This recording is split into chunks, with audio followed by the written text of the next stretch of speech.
Hello, welcome once again. And today we will discuss about monotonic stacks. This is a form and a part of a stack's data structure, which is to be learned today, and we will see what is this and how can we do operations on this. So I hope कि इससे पिछले lecture में अब तक हमने stacks या फिर link list या फिर जितने भी चीज पढ़े हैं तो आपको समझ आ चुका होगा वो सब।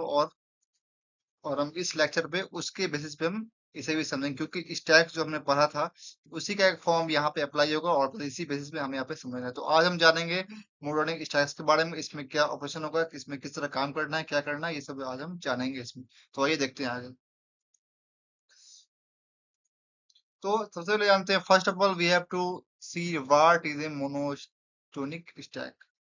तो सबसे पहले ये क्या है? ये एक स्पेशल डेटा स्ट्रक्चर है जो कि किसी भी एल्गोरिदम को सॉल्व करने में या एल्गोरिदम का प्रॉब्लम सॉल्व करने में हमें काम पड़ता है।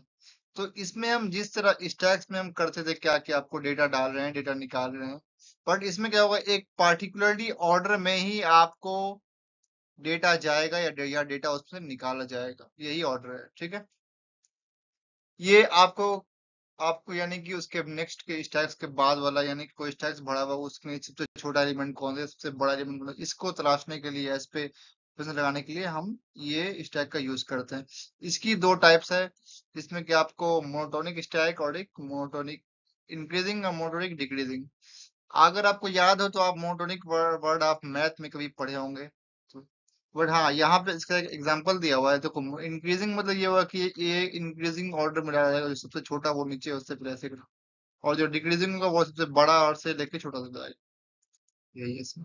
अब यहाँ पे कुछ इन्फॉर्मेशन जानते हैं जो कि हमने पहले पढ़ा था मोनोटोनिक स्टैक से, कि मोनोटोनिक इंक्रीजिंग में क्या होता है, हमारा ग्राफ बढ़ते रहता है, और डिक्रीजिंग में क्या होता है, बढ़ जाता है, डिक्रीजिंग में घट जाता है। ठीक है।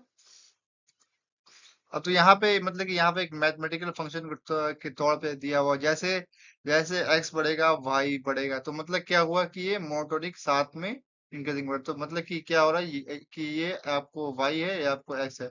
तो एक्स बढ़ रहा है तो क्या हो रहा है, वाई बढ़ रहा है। और डिक्रीजिंग में क्या हो रहा है, अगर एक्स बढ़ रहा है तो आपको वाई घट रहा है ना। बस इसमें करना करना क्या है कि बस इसी इसी फॉर्म पे आपको समझना है। और यहाँ पे कुछ एग्जांपल दिया है तो हमें इससे कुछ लेना देना नहीं, बल्कि मैंने प्रिंट कर दिया था कि समझना आसानी से। देखते हैं आगे। सबसे सबसे पहले जानते हैं मोनोटोनिक इंक्रीजिंग स्टैक क्या होता है। तो इसमें क्या होता है कि ये एक आपको स्टैक है जिसमें कि हम ऑर्डर, जो हम बॉटम और टॉप से जो डेटा डालते हैं, ईच एलिमेंट को ऐड करते, जो सबसे बड़ा होगा वो सबसे ऊपर रहेगा, यानी कि जो सबसे छोटा होगा वो सबसे जाएगा नीचे जाएगा, और उसके हिसाब से छोटा फिर बड़ा इससे करके फॉर्म में डेटा भरा जाएगा। यहाँ पे एग्जांपल दिया है, इसका एक एल्गोरिथम मैंने लिख दिया है यहाँ पे। सबसे पहले क्या करना है, हमें एक खाली स्टैक लेना है। ठीक है, उसमें हम क्या करेंगे, एलिमेंट को एडिट करेंगे, उसका डालना शुरू कर देंगे। अगर स्टैक एम्प्टी नहीं हुआ तो फिर हम क्या करेंगे, हम्म, फिर ये मतलब कि अगर स्टैक खाली हुआ नहीं हुआ तो उसमें हमें चेक करना है, डेटा चेक करना है कि कौन सा डाला हुआ। सबसे पहले हम डालेंगे वन, डालेंगे थ्री, डालेंगे थ्री, डालेंगे। और देखो, अगर क्या होगा ना कि अगर इसमें 10 के पहले 15 दिए, 15 यहाँ पे डाला हुआ है, तो हम क्या करेंगे, पहले 15 को बाहर निकाल देंगे, उसके बाद 10 डालेंगे, फिर इसको डालेंगे ये बस हमें करना है।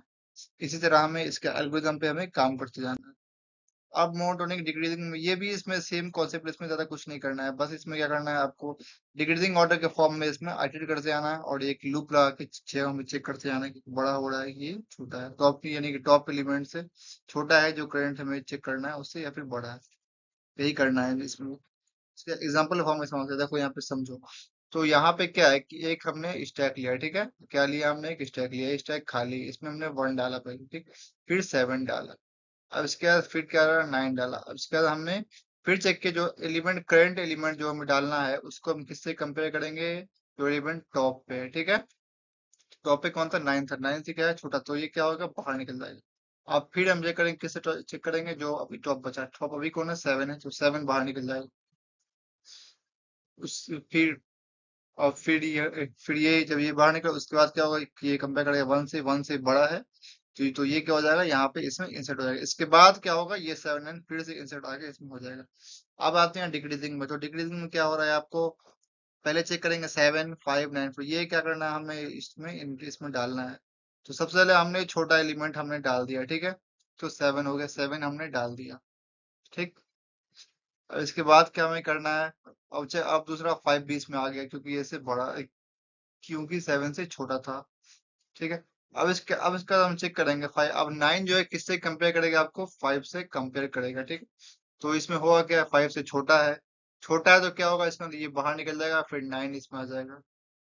अब इसके अभी अभी 9 कंपेयर कर रहा है किससे, 7 से, तो ये 7 7 भी से छोटा है, तो 7 ही बाहर आ जाएगा।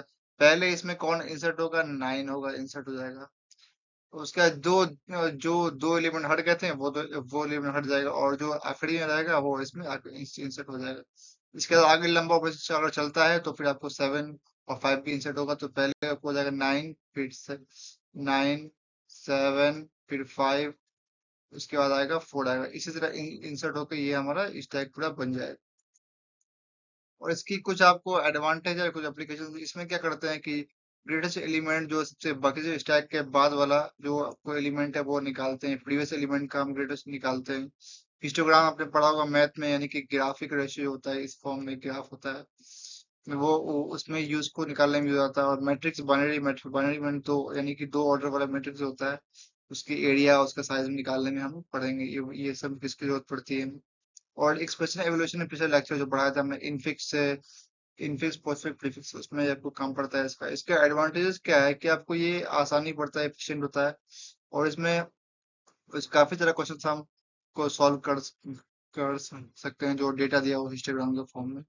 और इसकी टाइम कम्प्लेक्सिटी जो है वो लीनियर ही होती है ज्यादा, मतलब कि ज्यादा ये बड़े बड़े डेटा के लिए आपको एफिशिएंट होता है। और हाँ, एक और चीज जो आपको ये याद रखनी है कि इसमें आपको ये है कि इसका भी आपको वो जो होगा क्या, इसका भी आपको टाइम कॉम्प्लेक्सिटी जो होगा वो आपको बिग ऑफ एन है, बड़ा एन, ठीक है। इसका स्पेस भी और बिग ऑफ एन दोनों का, इंक्रीजिंग का और डिक्रीजिंग का, ये याद रखना है हमें। पूरे स्टैक्स में ये सेम तरह है। तो आई होप कि ये लेक्चर आपको ये स्टैक का फॉर्म को समझ आ गया हो। तो हम मिलते हैं नेक्स्ट लेक्चर में, इससे नेक्स्ट लेक्चर हम पढ़ना शुरू करेंगे क्यूज के बारे में, ठीक है। तो आई होप कि you all be ready man in the next lecture, and तो मिलते हैं, थैंक यू सो मच।